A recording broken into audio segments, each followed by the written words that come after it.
Hello guys, 2-3 ദിവസത്തെ വർക്കിനിടയ്ക്ക് ശരിക്കും പറഞ്ഞാൽ ഒന്ന് കുക്ക് ചെയ്ത് കഴിക്കാൻ പോലും പറ്റിയിട്ടുണ്ടായിരുന്നില്ല. പിന്നെ ഒന്നും ആലോചിച്ചില്ല, വണ്ടി എടുത്ത് നേരെ പോയത് ഷാബിയിലുള്ള ഏതൻ ടവേഴ്സ് റെസ്റ്റോറൻറ്റിലേക്കാണ്.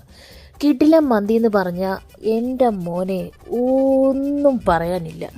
ഞങ്ങൾ ഇന്ന് ഓർഡർ ചെയ്ത മട്ടമന്തി കേട്ടോ. ഞങ്ങൾ 2 പേരും ഓർഡർ ചെയ്തു. പിന്നെ കഴിക്കാൻ വരുന്നവർക്ക് എത്ര വേണമെങ്കിലും റൈസ് എക്സ്ട്രാ പറയാം കേട്ടോ. പക്ഷെ ഞങ്ങളെ കൊണ്ട് പറ്റിയില്ല. ഞങ്ങൾക്ക് അവർ പ്ലേറ്റിൽ സെർവ് ചെയ്ത റൈസ് മാത്രമേ കഴിക്കാൻ പറ്റുള്ളൂ. പക്ഷേ എന്നാലും നോ വേ, എനിക്കിനി പ്രത്യേകിച്ച് ഒന്നും പറയാനില്ല. നിങ്ങളെല്ലാവരും ഡയറക്റ്റ് പോയി ഇത് കഴിച്ച് ടേസ്റ്റ് ചെയ്യണം. പിന്നെ ഇന്ന് പോയപ്പോൾ ഇച്ചിരി തിരക്കുണ്ടായിരുന്നു. പക്ഷേ എന്നാലും ഞങ്ങളൊന്ന് കുറച്ച് വെയിറ്റ് ചെയ്ത് ഞങ്ങൾക്ക് സീറ്റ് കിട്ടി. ബട്ട് ഇതിനൊക്കെ താങ്ക്സ് പറയേണ്ടത് അസർ വ്ളോഗ് ടീമിനോടാണ്. മന്തി കഴിക്കണമെന്ന് കുറേ ദിവസത്തെ ആഗ്രഹമായിരുന്നു. പിന്നെ ഈ വീഡിയോ കൊണ്ട് കണ്ടതിന് ശേഷം ഒന്നും ആലോചിച്ചില്ല, നേരെ വെച്ചങ്ങോട്ട് കീച്ചി. സോ ഇനി ആരും വെയിറ്റ് ചെയ്യേണ്ട, പെട്ടെന്ന് തന്നെ പോവാ Ethan towers restaurant. Thank you, by.